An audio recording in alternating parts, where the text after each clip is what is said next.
Rankins, your turn. Chairman Levine, Ranking Member Camp, and members of the committee, thank you for affording me the opportunity to speak to you today in support of Kansas agriculture as part of this hearing on China's exchange rate policy. Mr. Chairman and members of the committee, according to the USDA's Foreign Agriculture Service, ag exports to China totaled $10.6 billion in fiscal year 2009 and are on pace to reach nearly $12 billion this year. This is more than 10% of the $107.5 billion in total forecasted exports for the fiscal year ended September 30. According to USDA, these exports will support over 920,000 American jobs this year. China's market for American agriculture continues to grow. At the start of the decade, it ranked 7th, just behind Taiwan, and was valued at less than $2 billion a year. By 2004, it ranked 5th with $6 billion of purchases, and in the past 6 years, American agriculture products sold to China have nearly doubled. Today, China is our nation's third largest export market.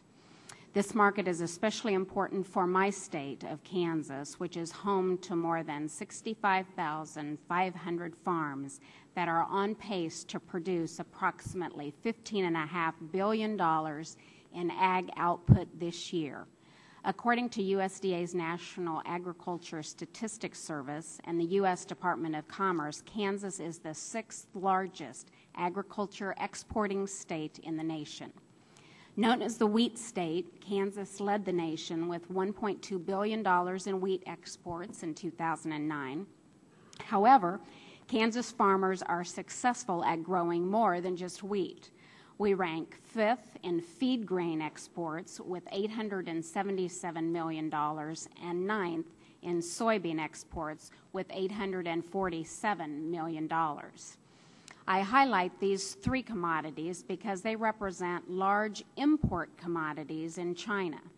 According to the U.S. Department of Commerce and the United States International Trade Commission, China purchased over $9 billion worth of U.S. soybeans, $87 million worth of U.S. wheat, and nearly $53 million worth of corn in 2009. While we may not all agree on policy, one economic policy that the President and all members of Congress appear to agree on is support for Main Street. In the 2nd District of Kansas, agriculture exports are the economic drivers for most of the communities. The Chinese market for Kansas goods not only helps farmers, but it helps the grocery stores, pharmacies, insurance agencies, and service stations in business. This helps the school districts meet their budgets, keep and hire new teachers, and fund student activities. So not only is a strong agriculture export market good for Main Street in Atchison, Kansas, it's good for Maple Street in Garnett, Lincoln Street in Wamego, and Madison Avenue in Iola. Not all sectors of our economy fare as well as agriculture, as is apparent from our nearly $227 billion trade deficit last year. Some point to China's manipulation of their currency as the basis for this deficit.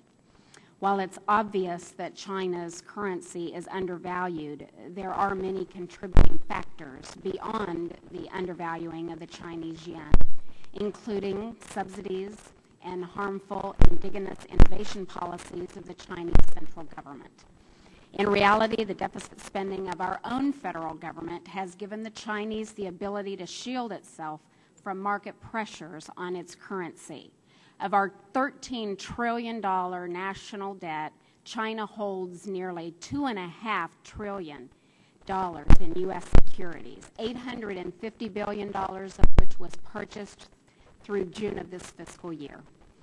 In essence, our willingness to operate in deficit allows the Chinese government to remove dollars from their domestic economy and use them to purchase U.S. dollar-dominated securities.